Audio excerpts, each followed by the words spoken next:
Well, hello YouTube, and a warm welcome to the New to Crypto channel. My name is Ian, and as always, I'm your host. Now don't forget, as always, scammers in the comments below. They're pretending to be me, they're asking for financial information, they're getting you to click on links and all that kind of thing. So don't do any of that stuff. If you don't see a box around my name, or if you don't see videos on the channel, then you know it's not me.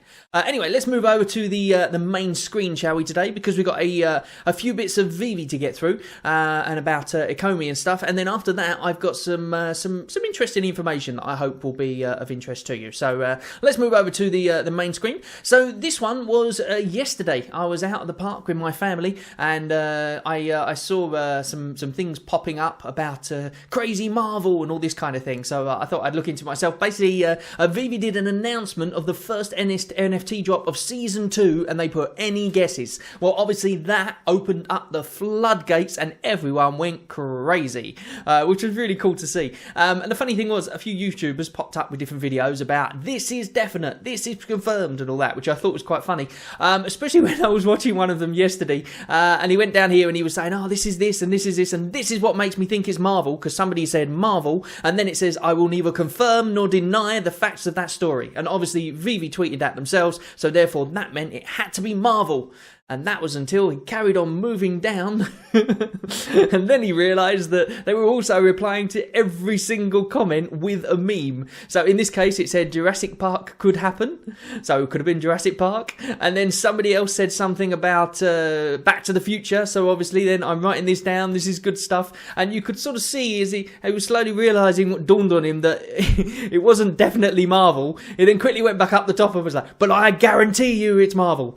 Well, we know it's not Marvel now, unfortunately, so that was a little bit of a wrong guarantee, but you know, it's all a bit of fun anyway, it's all a bit of speculation, and we know for sure that it's not Marvel. And in fact, now it's just been released of what it is going to be, and Thursday's drop is in fact Batman, another Batman. So some people are upset about this, some people aren't. I'm not particularly fussed either way. I guess if they had announced like Marvel or Spider-Man or Star Wars or something like that, then maybe we would have been a little bit more like whoa, you know, whereas this is just kind of like, oh, another Batman. But it's going to be a cool Batman anyway. Now, there's a few things around there that, someone there for, are you kidding me?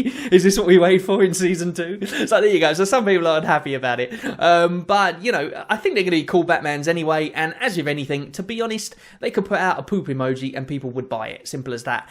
But then at the same time, that doesn't seem to be affecting the price of Omi either. In fact, all that seems to happen at the moment is we're going down, down, down, down, down.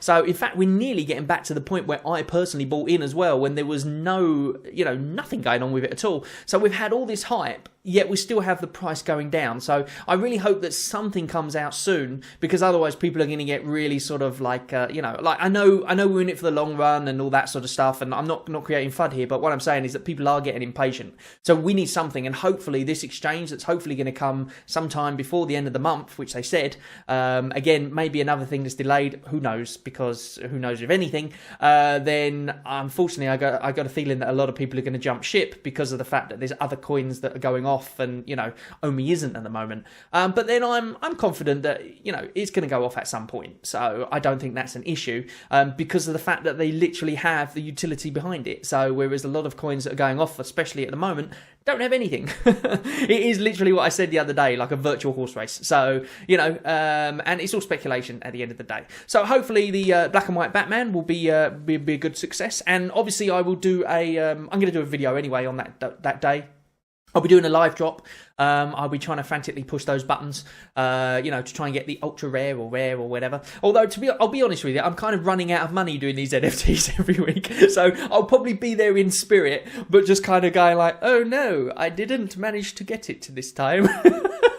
Although that's kind of happened to me a couple of times. But yeah, my wife's getting annoyed when we keep on spending money. And like I was saying on the stream the other day, or I was saying to somebody, or maybe in a video, I can't remember. No, I think we were discussing it on the stream, and we were saying about the fact is that Veve is or Omi is like the most expensive crypto there is at the moment. Because the thing is that not only do you buy the crypto and then you just sit on it and wait, you also every week feel that you have to buy those NFTs, and it's like it's just a compacting thing. Like normally I would buy, I don't know, £200 worth, say, of Cardano, and I'd leave it, and I wouldn't touch it again. And then if it went up, then I'm happy. If it goes down, then I'm like, ah. But with Veve, you would buy, say, £200 of Omi, and then that week you would then spend another £100 on an NFT, and the week after that you spend another £100 on an NFT, and then it will just carry on going like that and snowballing. So it's getting a bit crazy for me. I'll be honest. I'm sort of investing more than I want to, and more than I'm willing to lose. And at the end of the day, there is still a chance that everything could be lost. So therefore, I'm getting to that point now where I'm thinking, okay, I've got to stop buying stuff now. But, you know, it is what it is. I see people with hundreds and hundreds of collectibles in their thingy, But anyway, that is the way it is. But anyway, in that live drop, I'll be doing a few competitions as well on that live drop because really nice people. There was Bob the other day and also Matthew. Both Bob and Matthew actually donated some NFTs to me while we were on the drop. And like, I don't normally ask people to donate stuff for that. I've got the super chat running and all that kind of thing, and people can pop a little super chat in if they want. I don't like asking people to donate stuff. But having said that, people have asked me, oh, can you pass me your address over for this so I can pop you some Omi or whatever. So what I'll do is I'll pop it in the comments below. Don't feel that you have to give anything or donate anything. You know, I'm not going to, I don't want you to do that necessarily. But if you have enjoyed the channel and you want to support the channel and you feel like you need to, then, you know, I will happily accept anything. If it's NFTs, then if it's a really good one, it's mine. No, just kidding. But if you want me to donate as a competition prize or something like that, then I can do that as well, because I've started to sort of learn how to do that now. When we did the thing with Steve, I said to him, no, look, you do the competition and then whatever, but I can do like competitions on the feeds and all that kind of stuff. And that's what I'm going to do on the next feed, the next live feed on Thursday. I've got 2 NFTs and I'll choose one of them, whichever one everyone wants, and then we'll give it away. So, and I believe we've got a Nessie and we've got a Chupacabra. Should be able to say that really, because speaking Spanish, but I can't. So anyway, yeah, that's the ones we got. So if you want to join us for those on Thursday, then we'll try and give away maybe 1 or 2 of those. And if anyone else wants to donate some NFTs to give away, then feel free as well. And I'll put all that information, my barcode and all that kind of thing in the comments. Anyway, I digress. What else are we going to say? No, that's pretty much it then for that one. On Thursday is the drop, so hopefully I'll see you there. But obviously I'll do a few videos before then anyway to update you on what's actually coming out in the drop. That will probably be on Wednesday anyway, and whenever I feel like I've got an idea, then I'll just jump on YouTube and do a little comment. But let's move on to the next thing, shall we? Because the next thing is a little bit serious actually. So I'm going to come down to the main camera so you can see me, my smiling face. Right, so here we go. So the next thing I'd like to talk about is security, because I watch a lot of YouTube videos just like you guys do, and one of the things that I was looking at is like how to keep yourself safe, essentially. And I was watching other YouTubers that I watched, and a lot of them, I don't know why, maybe it's because I clicked on one video, now I keep getting a lot of them come up saying how they got hacked. And it really worries me, to be honest, because obviously I'm starting to be a little bit of a YouTuber now, and I'm worried about getting hacked. I don't want to get my stuff stolen. Now, admittedly, I don't have much, so it probably wouldn't make a lot of difference, but, and no one's going to get a huge amount. But I have seen a few people saying they got hacked, they got the YouTube hacked, their channel got taken down, etc., etc. Now, usually it's because they got sent something that they then opened on their computer or something like that, but that's not always the case. And these people seem to have lost a lot of money by getting hacked and stuff like that, and I would hate for that to happen, because I've only got a small amount of investment anyway. But at the same time, if I was to come up to you and say, hey, give me £20, and then you gave it to me and I said, haha, that's mine, and then ran off with it, you're still not going to be happy, are you? So therefore, no matter how little it is, you're still not going to be happy if you get hacked and lose everything. And also, it's not just that, you've got the reputation of yourself to think about, because once a hacker gets into your system, then it's very easy for them to contact your contacts. And, you may think like, oh, it's only my email, it doesn't matter. But what happens if they start sending out weird things to all your contacts that's supposedly coming from you? A lot of those contracts aren't going to be very happy about that, are they? So, this is just a few things that I've been sort of researching of how you can sort of stop yourself, well, not stop yourself from getting hacked, but also sort of help with it. The first thing is passwords. Make sure you've got strong passwords for everything. I've got a little code in my head for my passwords, and I no longer use actual words anymore. You can get password generators to generate the passwords, but I actually have words that I know of and a code in my head for a way to decode that word, so that way I don't forget them really easily. Because if I was to just generate a password, I'd always forget it, and I don't want to do that. But these aren't words, and well, they're words. It's hard to explain, but they're words. But in my head, I've got a code of decoding that word. So only I would know how to decode that password. So essentially, when you look at it, it just looks like a random nothingness. But it is still a word that I know. I just have the key to decode it, essentially. So that's how I do my passwords from now on. I put numbers and individual letters and all that kind of thing. But so that's kind of a good thing, because then when you go to each website, you've got a different password for each one, incidentally, which is a good idea. Because I haven't been phished before, but I know that one of the companies that a long time ago that I signed up for, they got hacked and my details got leaked somewhere. And you can find out that by there's websites that you can go to where you type in your email and find out if it's been not phished. I'm trying to think of the word that I'm looking for. I can't remember what the word is, but it basically tells you if it's happened to you or not. And you can find out all those details online. And that way you can tell if a company has had their information leaked and your information has therefore been leaked. Now, if I had the same password for everything, which a lot of people do, obviously I would have been in serious trouble. Luckily I don't, but I did at that point have words for my password as well. So now I've changed it so they're not even words. It's not words, it's nothing. And that is purely because of the fact that I've been watching people online and seeing how they got hacked, and it's kind of scary, to be honest. So I want to try and avoid that as best I can. But obviously that doesn't help that much, because obviously just a strong password, if they can get into it, then that's fine. Now, you might think, well, okay, well, I've got, like, for instance, if you've got a Binance account, you've got a password for that, it's hard to get into, that's fine. But then also you've got your two-factor authentication. Okay, now, most people just use the phone as the two-factor authentication. So therefore, what happens is Binance will send you a password to your phone, and you have to put that into your Binance, and then you can enter. And I thought that was pretty secure. I was happy with that until I learned about a thing called SIM swapping. Now, I'm just going to explain to you very quickly what it is so you can understand how dangerous it can be. And that is when a hacker or something gets your phone number, and then what they do is they actually phone up your phone company and pretend to be you and ask them to swap the SIM, essentially, or send you a new SIM or whatever, and say your phone's been lost, send you a new SIM. Now, you might think, well, you know, that can't really happen, but it's very, very easy for someone to do this, because at the end of the day, the person at the other end in the phone company probably would let them get away with more. But, like, because you're not really in control of it, are you, at the end of the day? It's what happens at the other end at the phone company. Now, hopefully your phone company that you're using, or your mobile company, is not stupid enough to be able to do that, and it's secure. But there's a few things you can do to stop that. The first thing you can do is you can contact your phone company, and you can ask them to only allow SIM swaps and stuff like that if you go into the store. So it's a bit annoying, because if you lose your phone, it means you have to go into the store with ID and show your ID to be able to do that. But it's still a lot more secure. And you can also ask them to give you a PIN as well, or you give them a PIN, so that whenever you contact them, you have to say that PIN exactly in order to be able to talk to them and stuff like that. So obviously it's another thing to remember, but if you write it down in a notebook somewhere or something like that, maybe code it yourself if you want to, if you're worried about something, get hold of that notebook if you want to go all out, then at least you've got another layer of security. Because basically, if they managed to get your phone, then all that would happen is that they would log into your account. They would then do the process of going to the thing would get sent to your phone, and then they could then go back again and say, yes, this is the code, and then they get into your account, and then they can withdraw all your funds, and then you're stuffed, basically.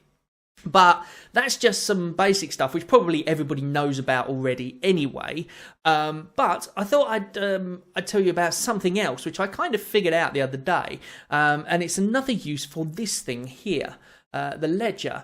Because I was talking about this the other day, and I was saying basically showing you a video on how to put it in. Now, incidentally, there's a few updates to that video. Firstly, is that some very kind soul sent me a Omi token, a Go token. So that meant that I could, because before I didn't have Go, I had a few Go tokens. No, I had one Go token, which does thousands of transactions, incidentally, so you don't need a lot of them. And that was from another console on Reddit. Incidentally, if you don't have Go tokens, if you go to Reddit or if you look on Twitter or something like that, somebody will invariably send you one because they're not really worth anything. So what happens, you have to buy a minimum and then people just give them out because they've got them and they don't need them. So if you don't have a Go token to move your Omi around, then just ask somebody and somebody nice will send you one. Now, if you're going for the ledger aspect of it, then you obviously need some tokens on your ledger as well as having them in your other wallet that you're going to transfer across to or wherever you're going from. If you're going from an exchange, you don't need to, but if you're going from another wallet like I was, going to ledger, you need a Go token on the wallet and you need one on your ledger as well to be able to get it back off again.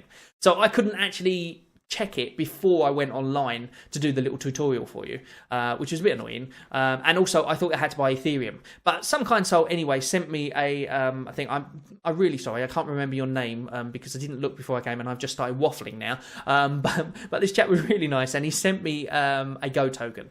And then basically what happened was I was then able to test transaction and you can move your Omi onto the ledger and then I can move it back off again and it does actually work with Go. So even though it comes up and asks you for Ethereum, you just go through the process and just say yes, yes, yes, and then it will automatically go anyway because you're using the Go to swap and it won't charge you in Ethereum. So that's pretty cool. So basically you can move your stuff on and off of your ledger using a Go token and it's pretty much free for that reason, I guess. So anyway, the other thing about Ledger is a lot of people are saying, wow, that process is really complicated. Now, incidentally, you only have to do that once. Now, whenever I plug my Ledger in, I plug it in with a USB bit, and all that happens is I open up MetaMask, and then I just type in the code that comes up on here, and then it automatically attaches me to my Ledger again. So because my ledger is plugged in, it's already there. I don't have to go through the process of going through, clicking on all the buttons and trying to connect it. So once you do that once, it's perfectly fine. And I've had no trouble since. Literally just, going from Trust Wallet to this by just sending it straight away with the Go token. And obviously I've got Go on there now so I can send it back again. So that's a good thing about Ledger. But the other good thing, and this is something that I wanted to talk about today, and that is that you can also use this, and I touched on this a little bit, but you can also use this as a key to be able to do your Google Gmail or your emails or anything else that may require it. So let me see if I can explain what I'm talking about. Basically, you can buy... there we go. Let me move over to my other monitor so that you can see.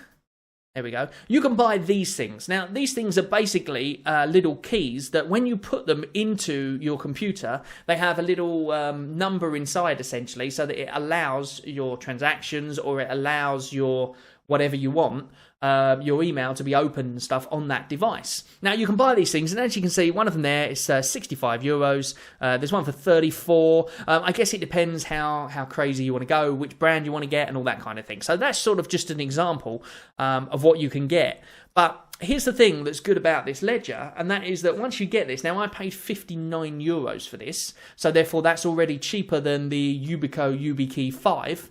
Once you bought this, you can use this as one of those USB keys.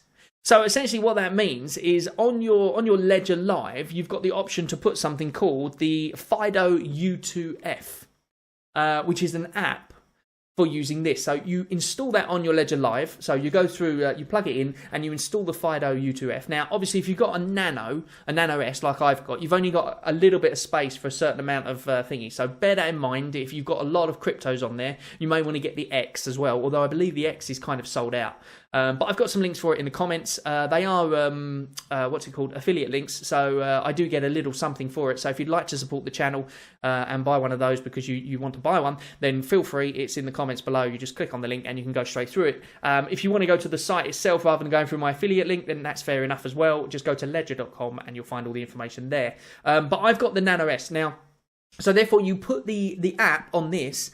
And then basically what that gives you is one of those USB keys. Every time you plug it in, if it asks for the USB key, you plug it in, you click your button to enable, you put your passcode in, you click it again to say yes, and then you've got yourself a USB key. So I sort of realised that basically means that you can make your exchange almost like a cold wallet in a way. So if you don't want to have the hassle of going off of the exchange and all that kind of thing, because some people don't, they just want to leave it there. Or obviously, when you're thinking about selling, you don't want to have it on a cold wallet, because you don't want to be in the midst of a of a frenzy when everyone's selling, or when it's going really high and you want to sell, and you got it all on your cold wallet, and then you got to like faff around trying to get it and blah blah blah. You want to have it on your exchange so you can go boom. Now, the thing is that a lot of people say don't leave it on the exchange because it can get hacked and blah blah blah. Which is true, and I was thinking about this, and I thought, well, I've only got a small amount on the exchange anyway, so if it gets hacked, then I'm not so worried about it.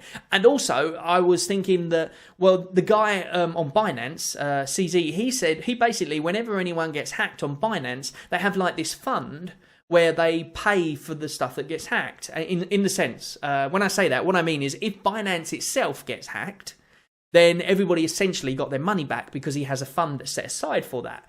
And I thought, okay, that's fine, that's secure and all that. But then what I didn't realise is that's if Binance gets hacked. But it's still possible that you can get hacked.